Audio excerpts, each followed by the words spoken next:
ये पूरा बहुत साल आगे से जो देवा देवी है ना, ये मूर्ति करके सब बना करके सब रखता है दोस्तों। बहुत साल पहले में ये मंदिर बना दिया है। ये भुवनेश्वर लिंगराज मंदिर भी है और राजा रानी टेम्पल भी है।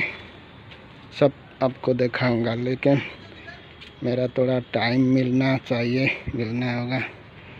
टाइम नहीं है तो दोस्तों कैसे आप दिखाऊंगा। थोड़ा मेरा ये गणपति बाबा मूर्ति है, देखिए।